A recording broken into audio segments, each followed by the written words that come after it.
Hey, sleepy friends. Welcome to another gentle drift through the past. Another quiet piece of history to keep you company as you close your eyes.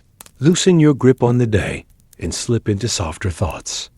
Tonight, we step back into the damp fields and candlelit hearths of medieval England. You might imagine great castles, gleaming suits of armor, and brave knights on horseback, but we won't linger long in the grand halls tonight. Instead, we'll stay low to the ground, where the chill earth clings to the soles of your simple shoes, where the air is thick with wood smoke and the quiet hum of village life. You'll see the fields at dawn, the rough hands that tend them, and the soft flicker of hope that keeps generations going. You'll listen to the rhythms of people who lived their entire lives on tiny strips of borrowed land, people whose names we don't know, but whose labors built the kingdoms that still linger in our dreams. Let the mundane details, the tiny moments, and the steady routine hush your mind tonight. And if you're awake enough to listen, I invite you to drift along, picturing yourself in their world, with every soft breath, easing into sleep. Imagine for a moment that you're standing barefoot in the damp earth, the first pale light of dawn rising behind you. Your feet sink slightly into the furrows of a narrow strip of farmland, your strip, just a sliver of a larger open field system that surrounds your village. There's no fence to mark it, just the memory of where your father sowed barley last spring, and where you now must coax a new crop from the same stubborn soil. The air is cold, even in late spring. Your tunic is rough wool, scratchy against your skin, and the wind carries the faint smell of dung, wet straw, and smoke from a dozen chimneys back in the village. There is no breakfast waiting for you in a warm kitchen, just a crust of bread tucked in your pouch and a flask of ale, safer than the water from the communal well. You bend to your work, your back already sore. The wooden plowshare, guided by your neighbor's oxen, scrapes a thin furrow through the soil. Not deep enough, never deep enough, but it will have to do. Your hands are cracked and chapped from years of work, thick with calluses that split open every winter and heal over every spring. Nearby, you hear the low murmur of other peasants, your cousins perhaps, or your father's old friends. You see their breath rising in faint clouds as they trade quiet greetings, talk of the weather, and watch the horizon for signs of the manor's reeve.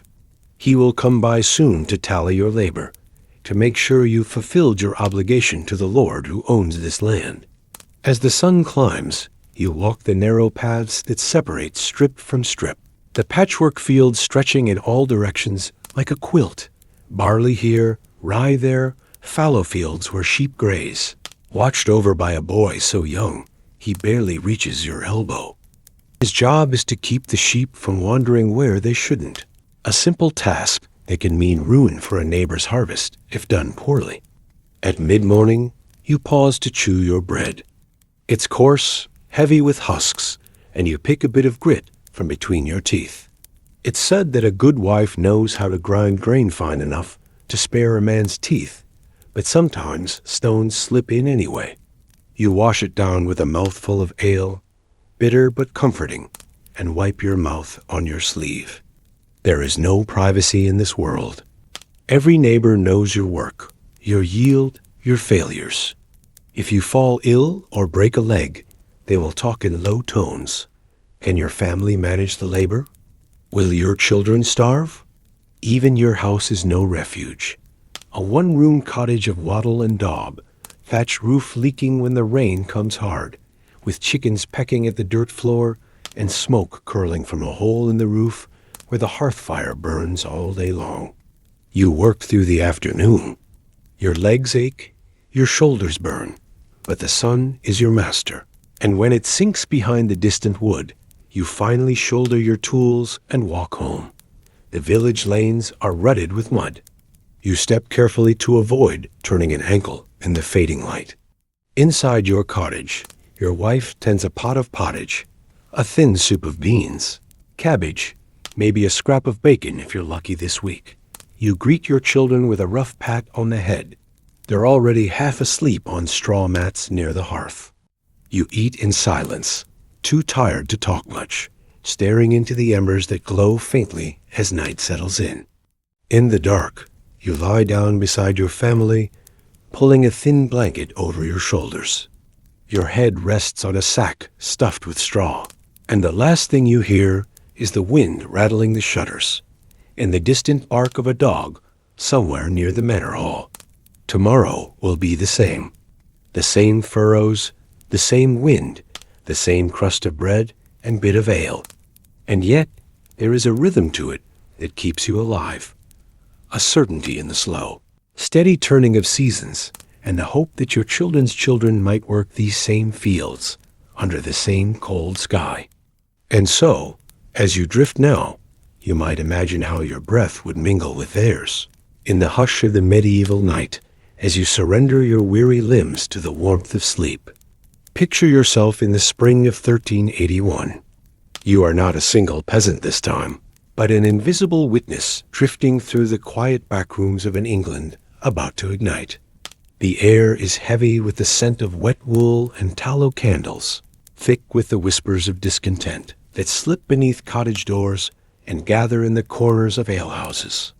You find Wat Tyler not in a grand hall or in the pages of a noble family's chronicle, but kneeling beside his daughter's narrow bed.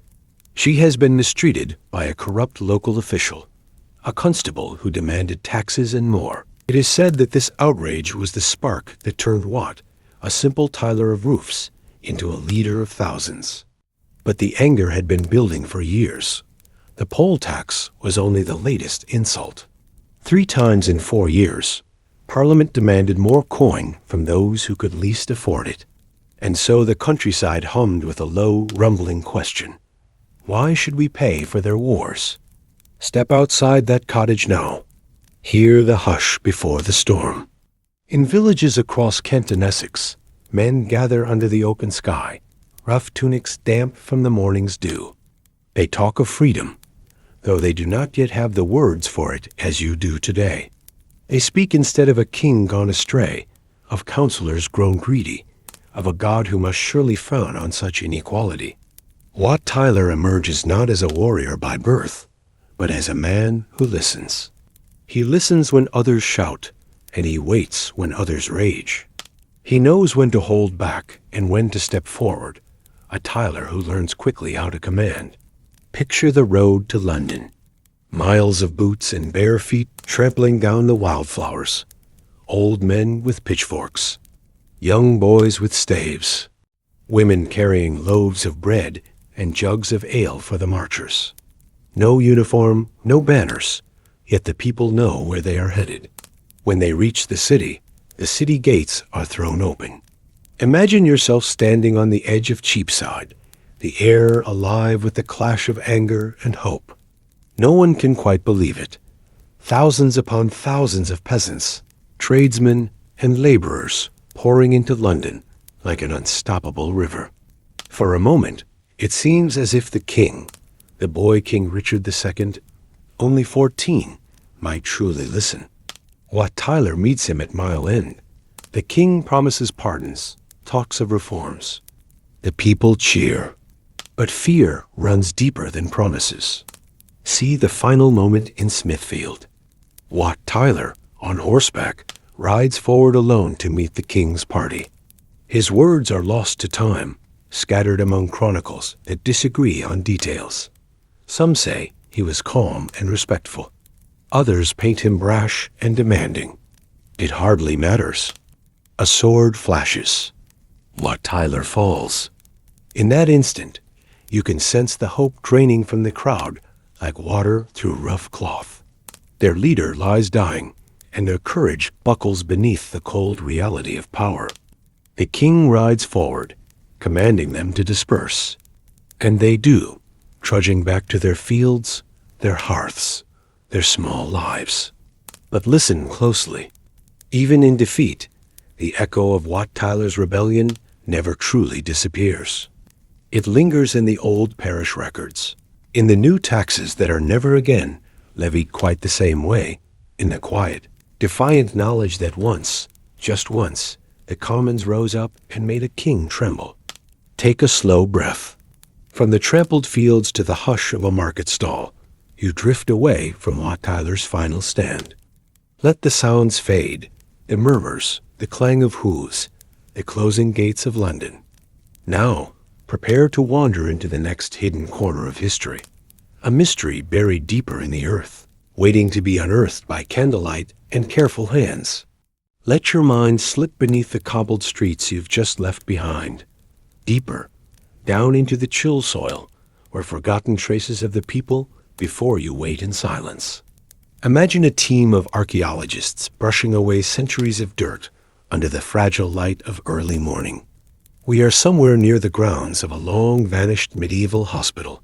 It might be the Spitalfields site in London, or a windswept churchyard on the outskirts of York, a place where generations of the poor, the sick, the abandoned were laid to rest.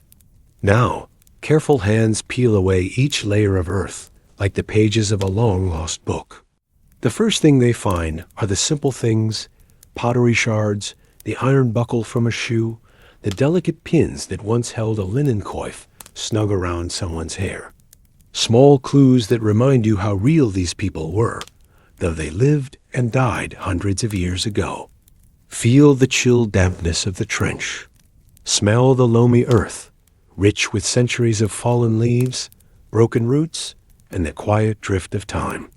One by one, the skeletons emerge. Some rest with arms folded neatly across their ribs.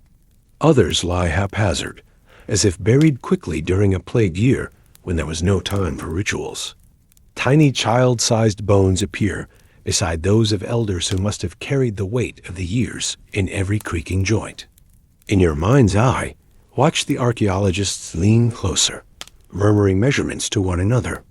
See how they record every scrap of evidence, the wear on the teeth, the hints at a coarse diet, the healed fractures that suggest a life of hard labor, the curved spine of a washerwoman who spent her days bent over freezing water. There is no rush here. Each discovery is like a whisper from the past, telling a fragment of a story that was never written down. Imagine you lived in that time, an ordinary villager, your entire world confined to the parish boundaries, your faith tied to the church that watched over you in life and in death. The dig reveals not just bones, but the echoes of epidemics and famine. Some skulls bear the marks of trepanning, small holes drilled in desperate attempts to cure headaches or release evil spirits. Some jaws are lined with worn, crumbling teeth, ground down by the gritty bread of medieval mills. Yet amid all this hardship, there are tiny signs of tenderness. A mother buried with her infant tucked against her ribs. A pilgrim with a scalloped shell tied around his neck, laid to rest by people who must have prayed for his soul to reach the next world safely. Archaeologists sift through these clues to map the quiet struggle of medieval daily life. For you, it becomes a kind of hush bedtime story, the kind you can drift into like a dream of misty graveyards and ancient bones, each one carrying a name that was once spoken with love. As night settles over the site, lanterns flicker, and the hum of the city far above fades away. Imagine the way the unearthed bones seem to glow in the soft candlelight, the parchment pages of history turned open by careful hands. And when the dig ends for the day, the trenches are covered gently to protect the fragile past. The skeletons wait once more in their earthen cradle, watched over by the quiet hush of centuries. Take a moment to breathe here, beneath the stones, where the noise of daily life fades, and all that's left is the slow, patient heartbeat of time. Breathe slowly. Feel yourself rise from the hush of the earth, brushing the grave dust from your mind. You step forward through centuries of stone, climbing into warmth and flickering torchlight. Now, instead of the crowded lanes or the humble cottages, you find yourself crossing the threshold of a noble manor house, the domain of England's medieval elite. Imagine the heavy oaken doors closing behind you with a muted thud. The scent here is different from the village or the trenches. It's a blend of beeswax polish, tallow smoke, and the faint must of ancient rushes scattered across the floor to catch the dirt of passing boots. Before you stretches the great hall, the very heart of the manor. Its timber-bird beams arch above you like the ribs of a ship turned upside down. A long central hearth glows, the embers sending up thin ribbons of smoke that drift towards vents in the roof. On colder nights, the smoke lingers, catching in your throat, but tonight it simply adds to the hush and warmth. You stand among tapestries that line the walls, woven with fantastical beasts and family crest symbols, meant to remind visitors of the Lord's ancient blood and enduring power. In the shadows, a pair of servants shuffle along the benches, laying out trenchers of coarse bread that will serve as plates for the evening meal. In the great hall, life feels timeless. Feasts, councils, disputes, and celebrations all unfold here. By day, the manor is alive with the hum of stewards, scribes, and cooks. By night, it becomes a small universe, warmed by the fire's glow, echoing with murmured prayers and low songs. Imagine yourself as a visiting minor noble, sitting stiffly at one of the trestle tables. You feel the weight of your embroidered tunic against your shoulders, the roughness of linen under your fingers. Around you, servants move discreetly, filling mugs with ale and bringing fresh dishes, stewed meats, small game birds, vegetables from the kitchen garden, spiced with what little the manor's coffers can afford. This is privilege, yet even here, the rhythm of life remains bound to seasons and harvests, good years and lean ones. A poor harvest might mean fewer candles, more drafts creeping under the doors. The tapestry's silk threads might fade when there is no money to pay a skilled weaver for repairs. Listen to the whispers that flow through the hall. Tales of a neighboring lord's dispute over a strip of forest, a daughter's betrothal to strengthen an alliance, a feast planned for Michaelmas that will empty the larder but bolster pride. At the dais, the lord and lady of the manor sit beneath a canopy of state, a simple cloth of honor, yet enough to declare their place above the rest. The lady watches everything with a careful eye. How much bread remains in the pantry, which servant lingers too long by the fire, who among the visiting knights may be trusted. The lord speaks in measured tones with his steward, counting out coins that must stretch through the winter. You notice the household priest, tucked at the edge of the dais, his fingers tracing the edge of his cup. He will say, Mass in the small private chapel at dawn. Somewhere in the manor, the household's children sleep in a chamber above the hall, lulled by the distant murmur of their parents' voices. The meal winds down, the flickering candles gutter low. A few loyal retainers drift closer to the hearth, their faces lined by decades of service. You hear the faint notes of a lute, played by a traveling minstrel, the song old, its story older still. This glimpse of the noble life is not as lavish as courtly legends might suggest. It is comfortable, yet bound by duties, debts, and careful reputation. Luxury and worry sleep side by side within these walls. As the final embers fade, you step back from the great hall, the soft shuffle of straw under your shoes. You breathe in the mingled warmth of hearth smoke and candle wax. You leave the manor behind, its secret safe within stone walls and creaking beams, and carry with you the hush of this hidden world, now settling into slumber. In the great hall, the last embers fade. The murmurs of nobles drift into the beams. You slip outside, carrying the hush of centuries, and find the warmth of your own bed waiting. Imagine you, shoulders hunched against the London drizzle, coat threadbare, shoes leaking cold rainwater. You have nowhere left to turn. Debts have swallowed your last wages. Your landlord has shut you out. The workhouse is your only choice now. Step through the iron gate. Inside, the world is hushed but not gentle. First, you're admitted like an inmate. You surrender your few belongings. Your clothes are taken, replaced with coarse uniforms. Striped shifts for the women, rough jackets and trousers for the men. You're scrubbed in cold water, your hair cut short if lice are found. They separate families at the door.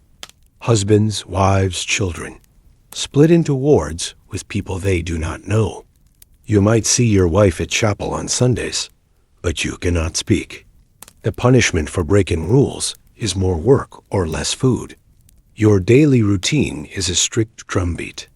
Wake up before dawn, eat thin gruel, work until dusk. Stone breaking, oakum picking, unraveling old ropes with raw fingers until they bleed. Or you might crush bones for fertilizer, the dust clinging to your hair. Meals are meager. Thin soup, a hunk of stale bread. No second helpings. If you're sick, you might get broth, but the infirmary is grim. Rows of beds, the smell of unwashed bodies, the soft moans of the dying. Still, for some it is survival. Children learn to read and write, basic skills for a future outside these walls. But the rules are strict. No laughing, no idleness, no privacy. Your life is measured in chores and mealtimes, under the matron's watchful eye. Outside, people whisper that you're lazy, unworthy. But here inside, it's poverty that trapped you. And when the day's toil ends, you lie on your thin straw mattress, staring at the ceiling beams, wondering if freedom will ever come again. Take a deep breath. Let the echo of boots on stone fade. In a moment, we'll drift onward to another soul who touched this harsh world in his own way. Take another steady breath. Imagine the smell of damp paper and candle smoke, the soft scratch of a quill across rough paper. The city outside is muffled by fog, horse hooves clopping along cobbled streets you'll never walk tonight. Here, you sit beside a restless young man with a keen gaze. Charles Dickens, before he was famous, before he was the people's moral compass. Picture him at 12 years old, boots worn thin, trudging the soot-thick streets to the blacking factory. The workhouse wasn't just a distant horror for Dickens. It was an ever-present ghost that shaped his mind and haunted his pen. His father's debts dragged the family down, and young Charles knew the grim threat that hovered over any poor family, the dreaded gates of the workhouse. Years later, when his name echoed through parlors and print shops alike, Dickens turned those dark memories into a mission. He saw children's pinched faces and ragged sleeves, the way mothers clutched thin coats tighter against a bitter wind outside the workhouse walls. His novels were not merely stories. They were warnings, demands, and invitations to see what too many wished to ignore. Drift further now. See him hunched over manuscripts in the glow of an oil lamp, each scratch of the pen summoning Oliver Twist's desperate hunger, or Little Dorrit's quiet dignity inside the Marshalsea debtor's prison. Through his characters, Dickens gave voice to countless souls who slipped unseen down London's back alleys. He took those workhouse horrors, the bone-weary shuffle through stone corridors, the cruel discipline, the stale bread, and gave them new life in stories that moved a nation's conscience. Through scandal and serialized fiction, he forced respectable society to look at its own shadow. Imagine the echo of his public readings, thousands listening, the hush broken only by gasps and the creak of wooden benches. Yet even Dickens, for all his righteous anger, could not fix it all. When he walked London's streets at night, disguised, observing the poor, the beggars, the lost, he understood the machine of poverty too well. He knew that for each soul he illuminated, countless more lay in the dark corners, unrecorded. So as you rest now, consider the reluctant guardian, the boy who grew into the writer who never escaped the looming specter of the workhouse, who turned personal shame into public rage, who asked an empire to look, really look, at its own cruelty. And in that steady flicker of lamplight, you might wonder what stories lie, unwritten in the lives around you. Take a calming breath. Let your mind drift now from the echo of Dickens's footsteps to the hidden stories that lie buried beneath our feet. Imagine the hush of a cold morning, a team of archaeologists crouched in a muddy trench behind a bricked wall in London. The hum of the modern city fades, replaced by the soft scrape of trowels on earth. unearthing what was never meant to be remembered. Victorian workhouses were designed to contain poverty, to keep it out of polite sight. When those within succumbed to disease or hunger, they were often buried with little ceremony, many in unmarked graves that told no tales. It is only now, with gloved hands and patient brushes, that these secrets emerge from the dark. Picture the workhouse cemetery, row upon row of shallow graves, sometimes stacked one upon another, like ledger entries written in bones. There are no marble headstones here, just the occasional corroded nameplate, a fragment of cloth, a worn wooden button. Each trace whispers of lives too poor for proper funerals, too ordinary to be recorded with care. Feel the cool soil crumble away as a child's skeleton is revealed, small bones that speak of malnutrition, curved spines that hint at rickets, teeth worn down by cheap bread and neglect. Each discovery is a story half told. The girl who died of fever, the old man who wasted away, the mother whose frail body could no longer bear the weight of one more hungry season. Yet even here, where despair once lay thick, there is dignity in the quiet work of remembrance. Archaeologists document each fragile clue.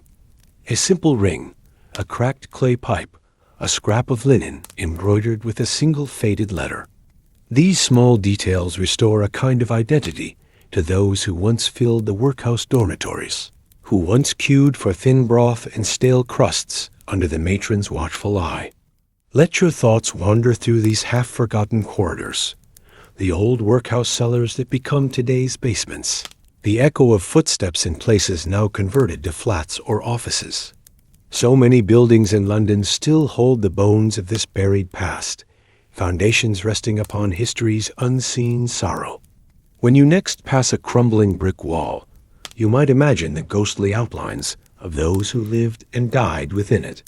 A reminder that the workhouse was not just an institution of moral judgment and forced labor, but a living, breathing machine that consumed the vulnerable and left behind traces that, at last, are speaking softly through the patient hands that dig and record.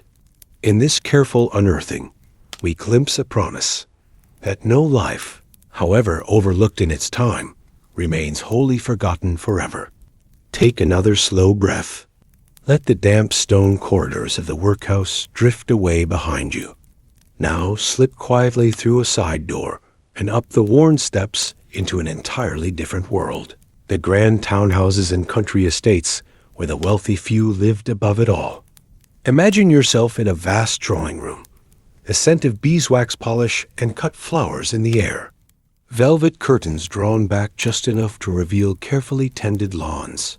Hedgerows sculpted into fantastical shapes, fountains trickling into marble basins. The lady of the house sits by the window, lace collar starched, hair pinned high, gloved fingers deftly stitching an embroidery sampler, not for need, but for the pleasant pastime it provides. Here, poverty is something read about in the Times or observed from the window of a passing carriage. The workhouse, that grim place at the edge of the parish, exists only as a distant threat to encourage the household servants to stay in line. A reminder that life can tumble from comfort to destitution if one fails to remain respectable, employable, or obedient.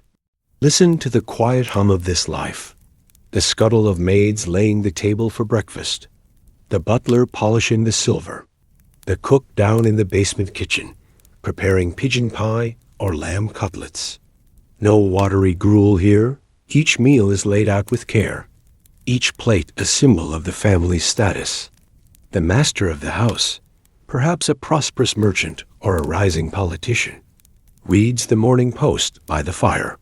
He nods occasionally at a report about poor law reform, though he does not often consider those housed in the parish poorhouse. At night, candlelight flickers along gilded frames, portraits of ancestors whose fortunes built this ease. The dining room echoes with soft laughter and the muted clink of glassware. Gentle piano music drifts in from the music room where daughters practice Chopin, their voices hushed to avoid scandalous impropriety. Meanwhile, Beneath these same rooftops, the staff live in tiny attic rooms or the cold, damp quarters near the scullery. The line between comfort and hardship lies only in the thickness of the walls and the softness of one's linens. And outside, the workhouse gates stand ever shut at dusk. For the poor, there is no grand staircase to retreat up, no fireside to linger by. But for the elect, the grim specter of the workhouse remains an abstraction, a polite topic for Sunday sermons and parliamentary debate, and rarely, if ever, a reality they must truly face. In this contrast, you see the sharp edges of Victorian society, the same city streets, the same city air, yet lives divided by walls of class and wealth. Let that difference settle in your mind as you drift toward sleep. The grand houses, the warm hearths, the locked gates that kept the hungry out, and the well-fed in. And so the day closes, a hush falling across the drawing room as the lamps are snuffed out one by one. The servants slip upstairs to their narrow beds, and the master's final footsteps echo down the polished hallway. Tomorrow, the carriages will roll again. The workhouse will clang open its iron doors, and the endless churn of Victorian life will begin anew. Imagine it again. You stand watch, half asleep, while the river mists curl through the gaps in the palisade. The rough timber wall is cold beneath your gloved hand. You shift your weight, stamping your feet on frozen ground to keep the feeling in your toes. Overhead, the sky is bruised purple, clouds heavy with more snow. Your day begins before the sun rises. You're up with the crows, eating a handful of porridge, then drilling in the muddy parade ground until your arms ache from hefting the scutum shield and gladius sword. The centurion's bark is relentless. Form up. Again, the cold wind stings your face. The smell of sweat, leather, and old iron fills your nose. When you march out to patrol the endless forests, you watch the trees. Always the trees, dark, shifting shapes that hide more than they reveal. Your boots sink into boggy ground. If you slip, the cold soaks in, chilling you to the bone. Your mind drifts to home. Maybe Italy, maybe a village you haven't seen in 5 years. And the sweet scent of olive groves feels like another lifetime. In the evenings, you gather around smoky braziers with your comrades. There's talk of discharge pay that might never come, rumors of new uprisings just beyond the river, and the nagging knowledge that if you die out here, few will know or care. You sharpen your blade, mend a torn cloak, and pull your cloak tighter around your shoulders as the camp settles into a restless hush. Tomorrow will be the same. Guard duty, drills, repairs, patrols, the weary rhythm of a soldier on the empire's edge. Now drift closer to the flickering campfire of Publius Quintilius Varus. Picture his weary eyes scanning scrolls by oil lamp, the candle wax pooling on wooden tables. He is confident, polished, certain of his control, but behind him, shadows whisper in languages he doesn't understand. See him riding out at dawn, a commanding figure in red cloak and polished breastplate. His men follow with trust, their standards snapping in the cold wind. They cross the forest path, narrow, hemmed in by ancient oaks dripping rain. The wheels of wagons clog in mud. The baggage train stretches for miles. Arminius rides beside him, calm and patient, pointing out landmarks, reassuring Varus in fluent Latin. The forest hushes them. Birds fall silent. Footsteps echo strangely on the mossy ground. When the first spears fly from the shadows, there's no time to form ranks. The trees are too tight. Confusion ripples through the lines. Horses panic, men slip and fall. Shouts turn to screams that the forest swallows whole. By the third day, Varus knows the truth. The forest is his tomb. Exhausted, his face drawn in gray, he looks at the ragged survivors, the banners trampled in the mud, honor gone, empire humiliated. He dismounts beneath the trees, where the wind rustles the leaves like ghostly applause and chooses the Roman way out. A final fall into the hush of ancient forest as the frontier reclaims him. Sink deeper now to the buried layers of the frontier forts. Picture a modern excavation. Gentle brushes sweep away centuries of earth, revealing charred beams and rusted hinges. Each find is a ghost, the iron nails still holding memories of roofs that tripped icy water onto soldiers' beds. Fragments of armor lie scattered near hearths where soldiers once warmed their hands. Bits of pottery, stamped with legion numbers, speak of wine poured and bread dipped in oil. A child's wax tablet, broken but readable, reveals simple sums, evidence that families sometimes lived behind these timber walls too. Imagine the frozen outpost at Vindolanda on the British frontier. Wooden letters emerge from the bog, requests for more socks, for warm cloaks, for shipments of wine to lift spirits through endless rain. A glimpse of daily life, harsh but strangely human. Under the stone floors, layers of refuse, bones of oxen that pulled supply carts through sucking mud, shards of glass from imported oil lamps that flickered behind thick shutters. Each find is a whisper of long-forgotten footsteps, the hush of a hearth that once chased away the frost. Now, contrast all that hardship with the villa, just miles behind the fort. Enter through an open courtyard fragrant with herbs, rosemary, lavender, mint, tended by household slaves who rise before dawn. In the triclinium, fine mosaics depict hunting scenes and fruit baskets. Oil lamps glow softly against frescoed walls. A Roman officer's wife sits by a brazier, dictating letters to a scribe. Her children play with carved wooden toys on the tiled floor. At dusk, a small feast is laid, fresh-baked bread, spiced fish, figs soaked in honeyed wine. They dine reclining on cushioned couches, while the winter winds buffet the villa walls outside. Slaves warm the bathhouse, pouring steaming water over marble benches. Steam curls around bronze mirrors. Outside, the soldiers stand watch on the limes, rough boots crunching frost, eyes scanning the dark. Inside, the hush is soft and safe. In this world, comfort is fragile, built on the backs of distant legions. And as you drift towards sleep, you can imagine the warmth of that hearth, the gentle splash of bathwater, the lull of a flute echoing down painted corridors. The frontier might be harsh, but behind thick stone walls, Rome hums with soft, borrowed luxury. Take a slow, steady breath as you settle into the hush of an early morning long ago.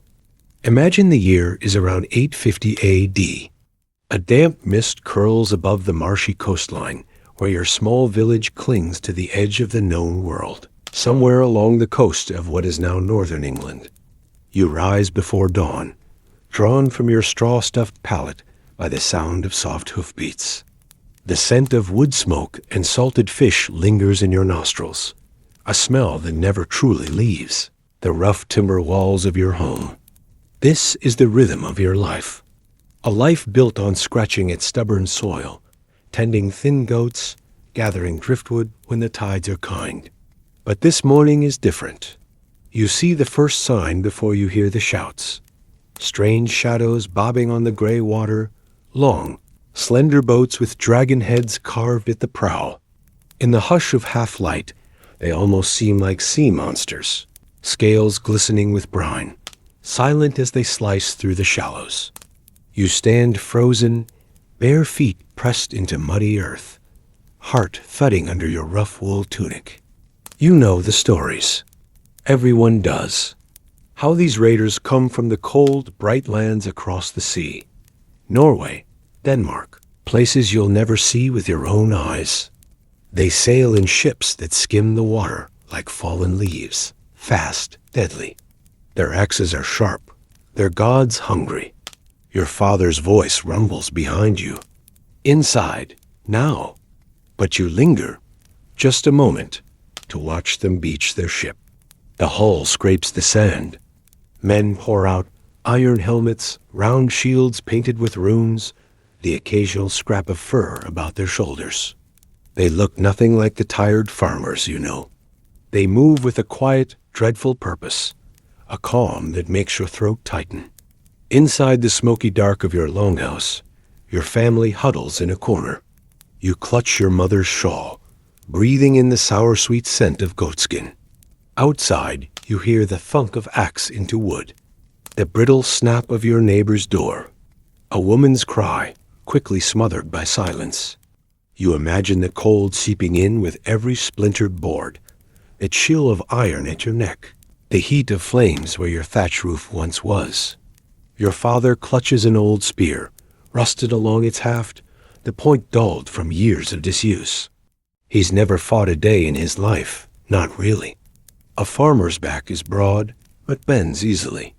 When the door finally bursts inward, daylight floods your eyes, and there they stand. One Viking holds a round shield that catches the pale sun. Another swings a broad axe that drips with morning dew.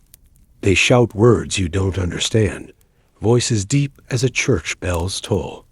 To them, you are not a soul. You are silver, food, warm cloth to pack into a ship's hold. Your father lunges. The spear catches on the doorframe. A heartbeat later, he's pressed to the earth, the room trembling with the sound of boots on timber. Your mother pulls you closer. Her hands, rough from spinning flax, tremble at your shoulders.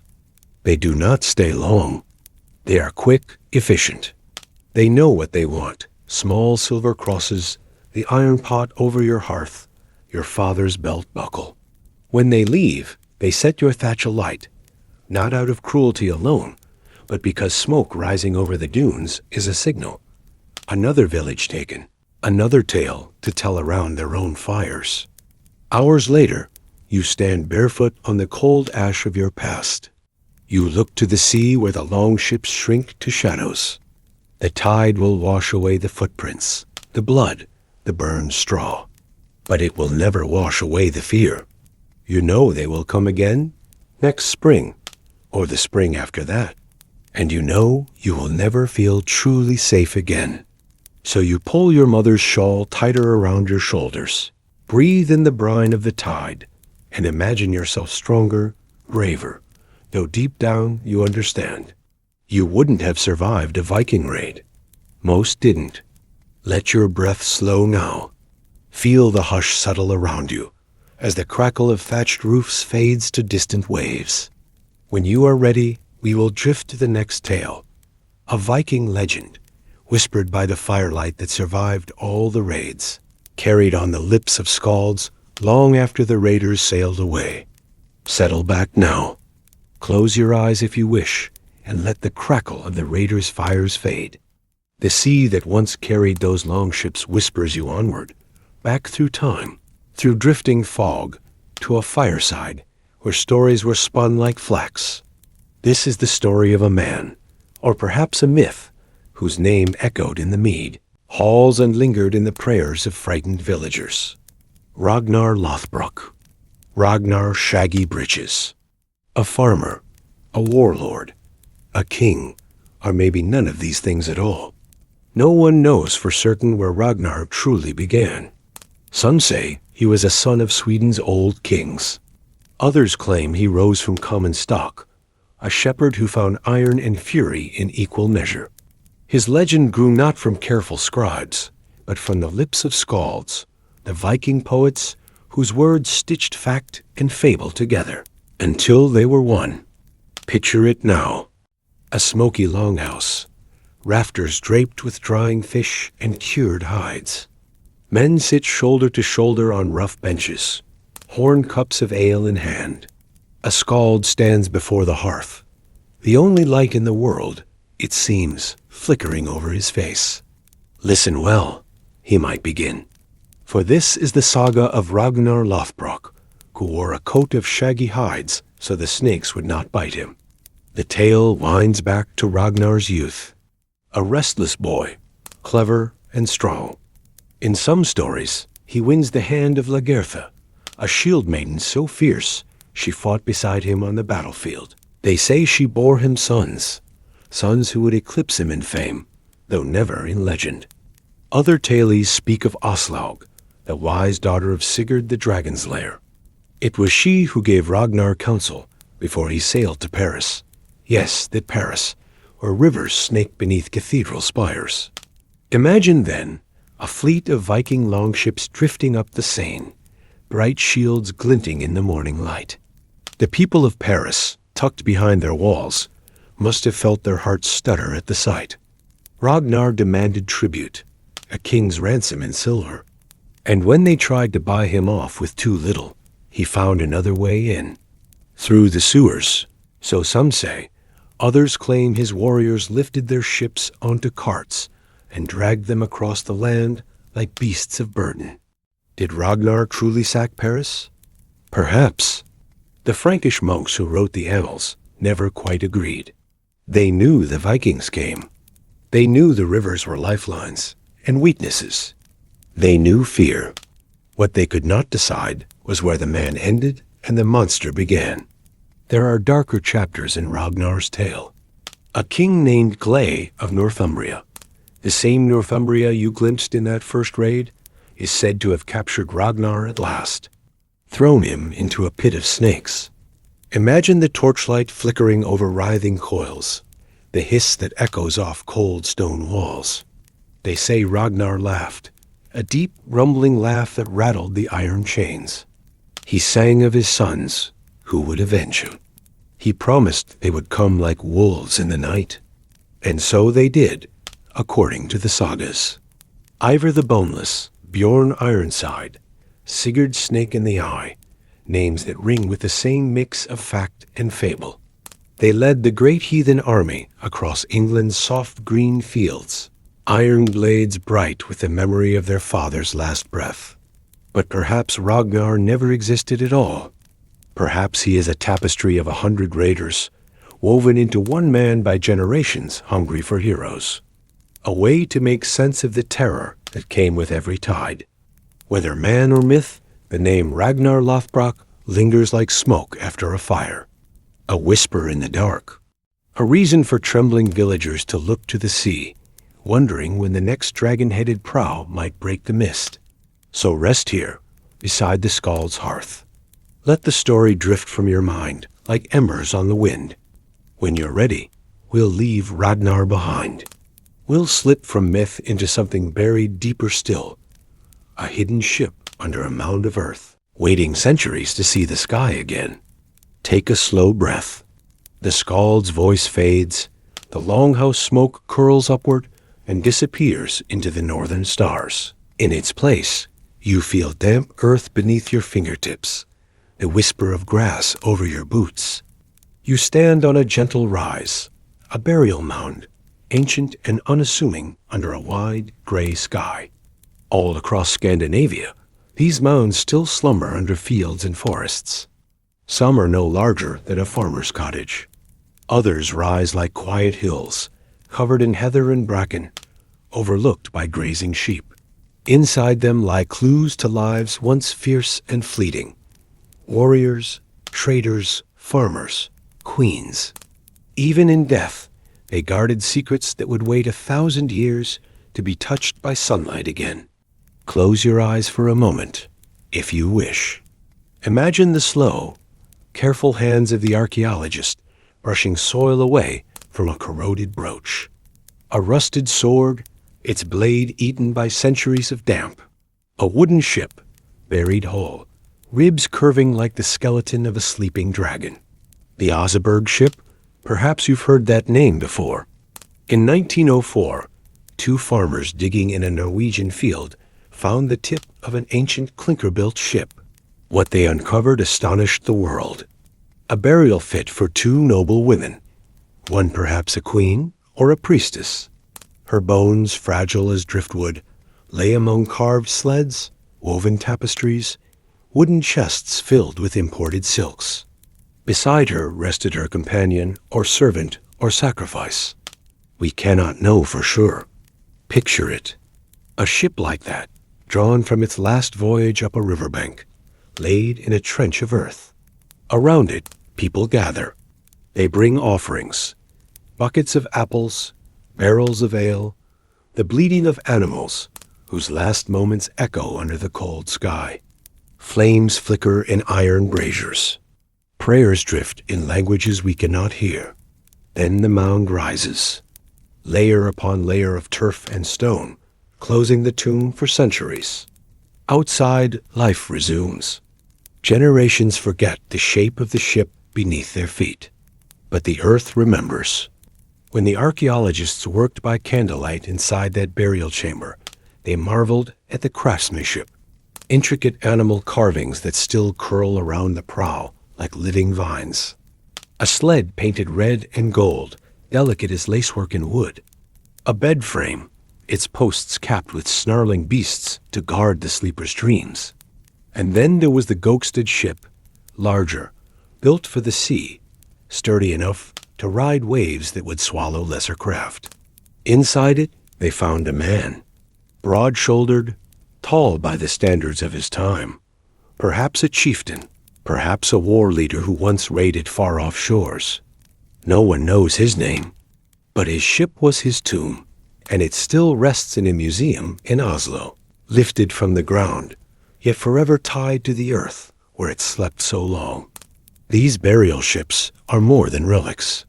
They are stories carved in timber and iron. They remind us that the Viking world was not only blood and iron, but also ritual, belief, the deep understanding that life and death must be marked with symbols that speak across centuries. Imagine now the archaeologists closing up their trenches. The wind sweeps over the open mound, carrying whispers of the dead back into the soil. The ground settles once more, and the mysteries, how they lived, who they were, what they dreamed as they crossed cold seas, drift away like mist over a fjord. Rest here for a moment longer. Feel the hush of the burial mound at your back. Beyond the ridge lies another life entirely, not the raiders or the ship burials, but the quiet days of those left behind, the women tending farms, spinning flax, whispering prayers that their sons and husbands might return on the tide. When you're ready, we'll drift there together, to the hearthside, to the slow hours of waiting, to the unseen half of Viking life that history almost forgot. You've seen the storm of the raid. You've stood in the hush of burial mounds and traced your finger along the ghostly ribs of a ship hidden for centuries.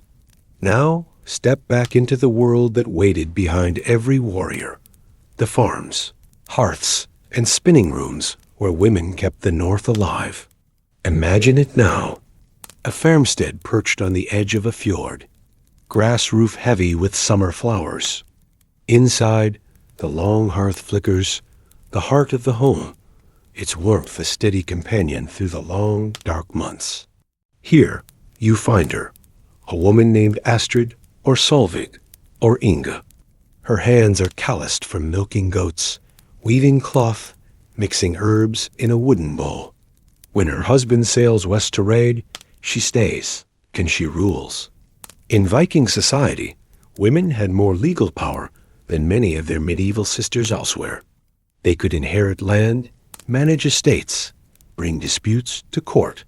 A wife might wield the keys to every locked chest in the household, an iron ring of keys dangling from her belt, clinking softly as she moves. Picture Astrid now, standing at the threshold of her hall. A trader comes to bargain for wool cloaks. She must negotiate the price, weigh the silver, record the debt. Her sons squabble nearby, a dog at her feet, the bleating of sheep drifting in from the pasture. She worries, of course. Every tide that brings her husband's ship away also brings rumor of storms, of rival jarls, of blades drawn far from home. She whispers a prayer to the old gods, Freya for love, Frigg for foresight, and sets her mind to the daily rhythm that must never falter. In the hush of the weaving shed, the women gather. They twist flax into linen, spin wool dyed with lichen and bark. The rhythm of the loom is steady, the shuttle sliding back and forth like the tide. Gossip drifts like smoke, whose husband returned with a silver arm ring, whose never came back at all. And when the long nights close in, they tell stories by firelight, tales of shield maidens, fierce and free, of queens who crossed the whale road with their own war bands, of the Norns, ancient weavers who spin every fate. You might think of Viking society as purely masculine, but this is the quiet power behind the blades. Women raised children who would sail the seas. They tended farms, forged alliances, built kinship ties that stitched a community together like wool on a loom. In some rare cases, women took up swords themselves. The sagas whisper of Lagertha, of Freydis Eirik's daughter, real or legend. Their names echo in the dark, keeping alive the dream that a woman, too, could stand beneath a raven banner. Back in the hall, Astrid locks away the silver her husband brought home. Coins stamped with foreign kings' faces, beads from the east, amber and silks. She will make it last through harsh winters, barter with neighbors, mend nets, tend the livestock. This is the other half of the Viking world, a place not of roaring raids, but of patient endurance, of whispered prayers, of iron keys and strong spindles. When you picture a Viking raid now, remember that every longship depended on the home it left behind. The quiet hands who spun the sails, the wives who stood at the shore, squinting at the horizon, praying the sea would bring their loves back again. In the hush of your mind, imagine you stand in that doorway now, the tang of salt on the wind, a single candle flickering in the dusk. You look out across the fjord, waiting, always waiting. Somewhere, a ship crests a distant wave. The oars rise and fall in silence. Let this be your final drifting thought.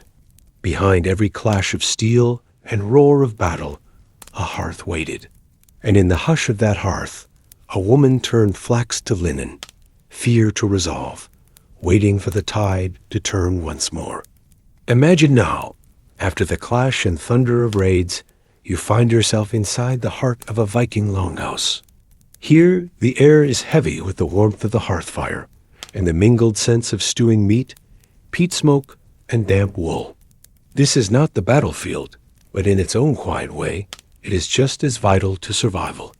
You sit near the low flicker of the central fire, wrapped in furs that smell faintly of lanolin and the salty air outside. Above you, the smoke curls up through a hole in the roof, a thin breath escaping into the cold night. Around you, the women work. They hum as they spin wool, weave cloth, and mend garments already patched a dozen times. They press fresh rushes into the earth floor to soak up the chill. They stir cauldrons of broth with wooden spoons blackened by years of use. Here, you see the truth often forgotten, that the Viking world was not only raiding and conquest, but families who endured, who kept the line alive when the men were gone for seasons at sea. You watch a mother teach her daughter to card fleece, gentle but insistent. You see a grandmother's hands, strong from kneading bread and tending goats, now tracing charms in the air to guard the door while thunder rolls overhead.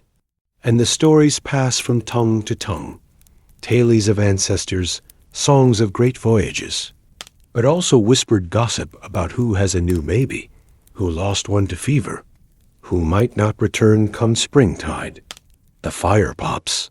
Sparks float up like tiny stars caught in the rafters.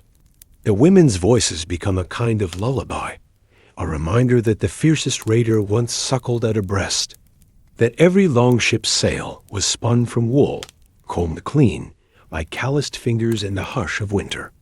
In this half-light, you understand. Their power is not in the sword, but in the loom, the cradle, the quiet insistence that life must continue, even when axes fall. Listen to the soft scrape of a bone needle, the hiss of steam from a kettle.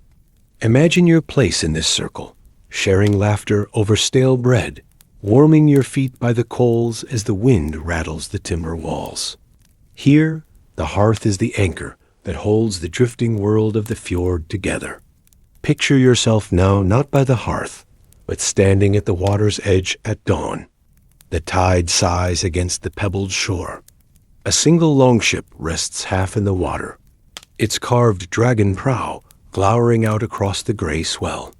You are barely more than a boy or girl, but already the sea calls you the way it called your father and his father before him. Your wool tunic itches under a leather jerkin that still smells of the tannery. A simple knife hangs at your belt. It feels like both protection and a promise. Beside you, older men check the rivets in their shields, sharpen blades with rhythmic strokes, tie bundles of dried fish and smoked lamb that will serve as your only meals at sea. A hush settles as the local Godi, the chieftain's priest, steps forward. He raises a horn carved with runes and filled with mead. One by one, you each take a sip, an oath to Odin, to Thor, to the restless winds that will test you. Your lips taste honey and bitterness. The salt breeze catches your hair. When the order comes, you help push the hull into the waves. Cold sea foam sprays up to your knees. You feel the longship shudder as it lifts free of the land, a creature returning to its true home. Your hands grip the oar. It is rough in your palms, blisters forming already. The rhythmic creak of the mast, the slap of water against wood, the barked commands of the steersman become your new heartbeat. Night after night, you sleep beneath damp furs, shoulder to shoulder with your kin, dreaming of glory, of gold coins that will jingle at your hip, of the stories your mother will tell when you return. If you return. Storms come, bitter winds that whip the sails to tatters. Salt crusts your eyebrows, burns your lips. You learn to read the sea's moods, the hush that precedes a gale, the swirl of seabirds that signals land or spoil. Days bleed together in the endless light of northern summer. You row until your muscles ache, so deeply you forget what it feels like not to pull against the vastness. On the last night before the first raid, you lie awake listening to the slap of water against the hull, the low snores of your companions, the groan of the ship's planks. You wonder if the gods are listening, if they will carry you back to the hearth you left behind. Here on the sea's edge, you are nothing more than a single heartbeat in the saga that began long before you. A small promise whispered to the restless waves. You are half asleep in the cradle of the longship when the oars stop. The hush wakes you, a hush so deep you hear your own pulse thumping in your throat. A thin mist curls around the shoreline ahead, veiling the cluster of huts, the crooked timber palisade that offers little defense. You are bone-tired, your arms still trembling from the endless rowing. But now your hand goes to your knife, your shield. You listen as the older men whisper, no shouting, not yet. Stealth is a hunter's edge. A single torch flickers near the gate of the settlement. A sleepy watchman, perhaps, or a farmer restless in his dreams. Somewhere a dog barks once, twice, and falls silent. You breathe through your mouth, trying not to choke on the briny scent of seaweed and the faint reek of fear. The prow grinds onto the pebbled beach. Your boots sink into wet sand. The first step feels heavier than the last 100 miles at sea. You're not sure if your legs will carry you, but they do. The raiders fan out like shadows. You feel the press of the others at your back, the scrape of iron drawn from scabbards. A sudden shout breaks the hush, an alarm too late. The clash comes fast. It is not the glorious battle poem your grandfather used to tell by the hearth. It is confusion, shouts, the crash of shield on shield, the roar of men driving sheep into the chaos to cover their flight. You catch glimpses between the smoke, the women and children who dart into the woods, clutching whatever they can carry. You wonder if they will survive the cold that waits beyond the clearing. You wonder if you would run too, if your feet weren't rooted by the shame of running, the oath you swore to the gods. When the sun lifts over the treetops, the village is no more than smoking thatch and broken fences. The spoils are piled into baskets, honey, wool, iron tools, a few small coins. Not the treasure hoard of your dreams, but enough to keep your chief's favor enough to buy a cup of mead at the next gathering. You stand at the water's edge, sword slick in your hand. You taste the salt of sweat, blood, tears, you're not sure whose. Behind you, the longship waits. A restless sea wolf, eager to slip away before the king's men arrive. This is what it is to raid. Not a saga of heroics, but the cold truth of hunger and desperation, the thin line between survival and ruin. As the ship slides back into the waves, you do not look back. The smoke will rise for hours, a signal to all who watch the horizon that the sea wolves have come and gone. Now the smoke of the raid drifts behind you. Imagine yourself on the open sea, the restless cradle of the longship rising and falling beneath you like a giant's slow breath. You sit near the midship, one hand wrapped around the worn shaft of your oar. The salt crusts your sleeves, stings your eyes, and you blink at the low sun that glares off the waves like a blade's edge. There is no shelter here, no place to rest your back or hide from the wind that bites through wool and skin alike. Every inch of the ship is alive with creaks and groans, the rasp of ropes, the slap of sail against mast when the wind shifts. The older men tell stories to pass the hours between the rhythmic drag of the oars. Stories of past raids, of Frankish gold, of monks trembling in their cloisters, of feasts held in smoky halls when the loot is good. But for every story of silver and glory, there is another tale they do not say aloud. Men lost at sea, storms that snap masts like twigs, hunger that gnaws at the gut when the fish refuse to bite. Look at your hands, blistered from the wet wood, raw where the salt dries and cracks the skin. Feel your legs cramped from the awkward crouch, the small plank seat that never feels wide enough for your weary bones. You watch the horizon for the gray line of land. Some nights, the sea seems to roll on forever, a great indifferent expanse that does not care if you live or drown. When the wind dies, the oars are your only hope. You pull together, breath in unison with the others, the slap of oars, a heartbeat that keeps you alive. Food is dry fish, coarse bread, maybe cheese if it hasn't spoiled. Water goes stale quickly in barrels that leak brine into every sip. You hold your cloak tight at night, pressed shoulder to shoulder with your shipmates, hoping your dreams will be warmer than the deck you lie upon. Still, the longship is freedom. It carries you beyond the farm's meager yield, the chieftain's taxes, the boredom of land-bound toil. It is both your prison and your promise, a chance at wealth, renown, or at least a better story to tell by the hearth fire if you make it home. So you row, and you wait for the wind, and you trust that the gods will favor your oars another day. Now leave the salt spray behind. Step ashore into a quiet homestead where the longship's shadow stretches far inland. Imagine you are the one left behind. A Viking wife, standing at the threshold of a turf-roofed house, watching your husband's sail vanish beyond the headland. You pull your shawl tighter around your shoulders, the wool rough against your skin. The wind rattles the wooden walls, and you wonder when, or if, you'll see that sail again. The sagas speak of proud warriors, of gold and glory, but they seldom dwell on the seasons you spend alone, the creak of the loom, your only companion, as you weave what little you have into cloth sturdy enough to trade. Your children sleep nearby, bundled together for warmth, while you press your ear to the wind, half hoping to hear the distant beat of oars returning. There is no one to mend the fence when the winter storms rip it down. No one to chase the fox that slips into the chicken run at dawn. The fields must still be tended, seed sown, barley cut, goats milked.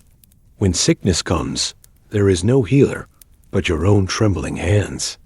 At night you run your fingers over the few coins hidden in the thatch above your bed, the last spoils from the last raid.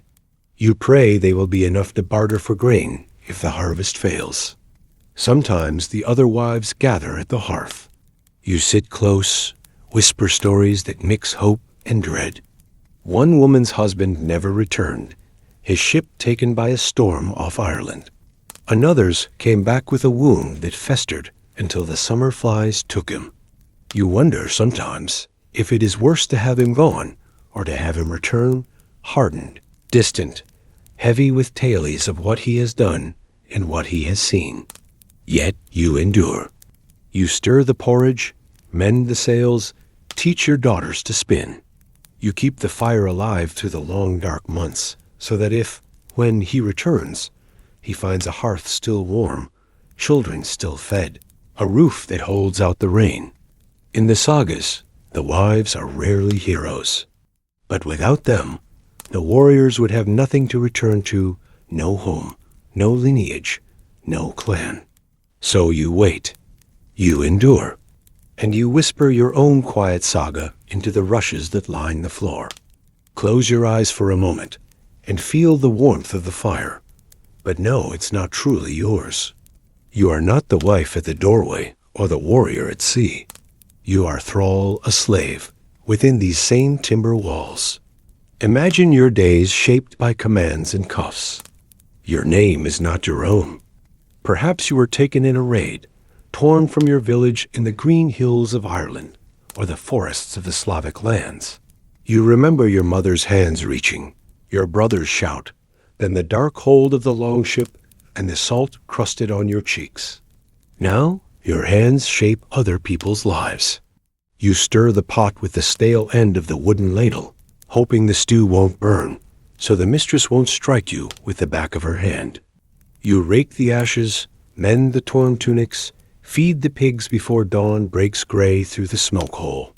When the Jarl's family feasts, you stand behind them, filling horns with ale until the smell of roasted meat makes your stomach tighten with hunger you'll never satisfy. The warriors boast of the next raid, and you wonder, will you be sold? Traded like a bolt of cloth for a ship's repair or a cow? There are rules, yes. The law says you cannot be killed without cost, but blood prices are small comfort when you are shackled by debt or fear. A single word from your master or mistress, and you can be whipped, branded, traded away to strangers. And even if you do gain freedom, what then? You have no land, no kin, no name that holds power. At night, when the longhouse settles into restless sleep, you lie by the hearth's dying coals. The firelight flickers on the carved beams, dragons and knots watching you from the shadowed rafters. You trace them with tired eyes, and for a moment, you remember your home, the damp grass under your bare feet, the song your mother sang. Tomorrow, you will wake to the same endless labor, chopping wood until your palms bleed, scrubbing the loom weights clean with icy water, hauling peat and water and grain until your back aches and your legs feel like splintered oak. But you endure, because you must. Because in the hush between the crackle of the fire and the master's snore, you dream of one day buying your freedom, of standing outside the longhouse, breathing air that belongs to no one but you. Now imagine you are no raider, no farmer, no slave, but a shipwright, master of curves and planks, the hidden architect of every raid. Your world is not a battlefield of blades, but a forest of oaks and the echo of an adze striking wood. You rise before the sun when mist still curls between the tree trunks. Your axe is your companion, its blade worn thin, its handle polished by your hands. You choose each tree carefully. Too young, and the planks will split. Too old, and the timber is too heavy for a longship's graceful lines. You stand ankle-deep in shavings and chips, the smell of resin thick in your nostrils. You know the secrets of the clinker-built hull, overlapping planks fastened with iron rivets, each curve tested by your practiced palm. No single nail can be out of place. One weak seam, one warped plank, and the sea will claim her prize before the proud dragon can taste salt spray. Your apprentices gather around you, eyes wide. They whisper that the shipwright's craft is half magic, half muscle. It is true, in a way. You speak the language of timber and iron. You bend oak ribs over steaming fires, singing charms to keep the planks from cracking. When the Jarl comes, coin in hand, he demands a ship that can skim shallow rivers, slice through deep ocean swells, and carry warriors to glory and back again. You nod, but inside you feel the weight. A poorly built ship is death, not for you, but for the sons of farmers who trust your skill when they set sail into wind and rain. You oil your tools, whisper to the figurehead, a snarling serpent that will guard the prow. You press your palm to the wood grain, feeling for hidden knots or cracks that would mean disaster. At night, you lie awake in your simple timber cabin, listening to the ocean's sigh. Every creak of your roof reminds you of the hulls you've crafted, hundreds of men's lives resting on the arch of a rib, the curve of a keel. You dream of storms, of distant lands, of raiders roaring ashore, all carried by your handiwork. And when the ship slides down the slipway, oars braced and shields fastened to the sides, you feel pride and dread. For your ships are tools of conquest, but also of tragedy. Each dragon prow sailing away carries a piece of your spirit nailed fast to the boards. Now imagine you are neither warrior nor shipwright, not even a free farmer. You are a thrall, a slave in the Norse world. Your life belongs to someone else, your labor traded like silver, your story written in sweat and submission. You sleep on a straw mat near the animals, because the warmth from the goats might stave off frostbite when winter's fingers slip through the wooden walls. You wake before the cock crows, though your body aches from yesterday's toil. You have no right to your own time. Each moment is a debt you repay in kindling, milking, hauling water from the stream. In the depth of night, when the household sleeps, you listen to the creak of the timbers and the low murmur of voices drifting from the hall. The free folk feast while you gnaw the leftover bones, grateful for marrow if there's any left. The scraps keep you alive, just enough so you can work again tomorrow. Outside, you see the glint of the longship's prow under moonlight, ready to carry your master's sons to raid foreign coasts.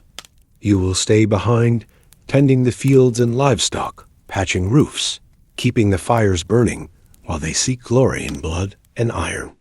But when they return, if they return, you will bear the brunt of their tempers, their stories turn to ale-fueled boasts and careless blows.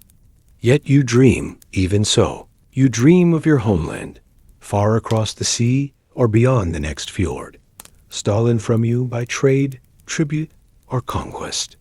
You dream of a day when you might buy your freedom, though the coin for that would take years to gather and might slip through your fingers like cold spring meltwater. By the flickering tallow candle, you mend the broken harnesses, your fingers raw from cold. You whisper songs you remember from childhood, songs of green meadows and mother's lullabies that feel impossibly far away. A soft rebellion, these memories, a shred of self that no master's whip can take. And so the long night drags on, you, the invisible spine of Norse power, the untold story beneath every raid, every ship, every market stall. A life weighed and measured, yet never truly counted in the sagas. Now, slip into the boots of another soul caught in the Viking tide. Not the raider with axe in hand, nor the slave who bears the weight of another's will, but the widow left behind when a longship sails into the unknown. Your husband kissed you once at dawn, the salt wind already tugging at his braids. He promised silver, land, stories of foreign kings. But the ocean does not bargain fairly, and the gods are silent when the waves close over wooden hulls. You tend the hearth now alone. You mend fishing nets by moonlight while your children cough in their straw beds. Every creak of the longhouse timbers makes you flinch. Is that him? Is that their ship at the fjord's mouth? But the beach remains empty, the oars lost to foreign surf. The neighbors offer thin smiles, a pity that tastes like rancid butter. They know the gossip. A man who dies abroad may never be avenged. No corpse to bury, no stone to mark the passing. Only your vigil. A year, then 2, then more, until the stories stop asking about him altogether. Your eldest boy grows restless, dreaming of his father's axe, the one you keep hidden in a chest. One day he will demand it, saying the sea owes him blood and silver. And you will wonder if the ocean will swallow him too. Another name drifting like seaweed through the village hush. So you need dough before dawn. Trade coarse cloth for barley at the market. Offer prayers to gods who do not answer, and leave offerings for a man who never returns. And when the wind blows from the west, you imagine you hear his voice, calling from the cold horizon, telling you to wait just one more season, one more tide. Some lives in the Viking Age were not ended by a blade, but by the slow knife of silence. A loneliness so deep, it echoes louder than any war horn. Slip your feet into rough leather shoes. Feel the chill of dawn on your skin. You are awake before your captors. You are a thrall, a slave, a living prize, a breath of foreign air trapped in this Norse land. You remember the raid, of course. The crack of splintered doors, the reek of smoke and sweat. The hands that pulled you from your father's grain store, the longship's salt spray as your village vanished behind you. Now you rise before the household stirs. You stoke the embers of last night's fire, your fingers numb from the cold. You carry buckets to the well, your shoulders raw beneath a tunic that once belonged to someone else's son. Your words are heavy in your throat, your own tongue spoken in secret whispers at the stable door, so the goats will not forget your story. At market, you walk 3 paces behind the farmer's wife. You watch her trade your labor for fish and mead. When you return home, you kneel on earthen floors to scrub the grit from boots that have never known your freedom. Some days, you catch the eye of the youngest son. He is kind in ways the others are not. He gives you an extra scrap of bread, a glance of pity when the master's back is turned. You know better than to trust it. A thrall's comfort is fleeting, and no kindness can buy you passage on a ship back to where your name still matters. If you are lucky, your work will earn you coins to buy your freedom. But luck is rare, and the grave is cheaper than liberty. So you bind your hair, tie your wool shawl tighter around your shoulders, and breathe the frost of a world where your chains are as invisible as they are unbreakable. There are Viking ships, swords, and grand stories of conquest. But behind every bright silver coin is a thrall's cracked hands, unseen in the saga songs. Settle back beneath your blankets. This final hush of the saga will take you to a cold hall at the edge of the known world. Imagine it. You stand among the fur-clad shadows of a Viking thing, the open-air assembly, where the free men gather to settle scores, make laws, and speak for their kin. It is winter, and the wind cuts through your cloak like a blade. Longships sleep beneath drifts of snow, but grudges do not hibernate. They gather here, in the ring of stones beneath a pale sun that never climbs too high. You hear the creak of leather, the rattle of iron buckles as neighbors circle each other. A chieftain raises his voice, reading the old laws carved deep into memory, the punishments for theft, for land disputes, for the hot blood of a feud that spills from one generation into the next. You shift your feet in the frost, knowing any man here could speak your name. Accuse you of trespass, claim you owe him cattle, claim you owe him silver, claim you owe him blood. The thing is where debts are measured and blood prices are named. Sometimes there will be compromise, a gift of coin, a handshake that seals an agreement. Other times it is only a promise that when the snows melt, your sons will stand across a field from his, and the spears will remember what the stones cannot. The thing is where debts are measured and blood prices are named. Sometimes there will be compromise, a gift of coin, a handshake that seals an agreement. Other times it is only a promise that when the snows melt, Your sons will stand across a field from his, and the spears will remember what the stones cannot. A boy, no older than 12 winters, watches his father speak with the elders. His hand rests on a small Sikh's knife, carved with runes to mark his lineage. He is learning now that law is not words on parchment, but an oath carved into bone and sinew, passed down by men who remember who owes what and to whom. When the thing disperses, the field lies quiet. The wind whistles through the stones, as if the ghosts themselves keep watch. You walk away, boots crunching through the ice, knowing the stories will ripple outward. What was spoken here today will decide who feasts well come spring, who loses a son, who flees westward on a ship when revenge comes for him like the tide. Not all Viking stories are raids and plunder. Sometimes the harshest battles are the ones fought at home, with words and knives hidden beneath cloaks. So you stand there in the hush of falling snow and feel the weight of ancient justice on your shoulders. A cold reminder that you, too, might have been judged under the winter sun of a thing long forgotten.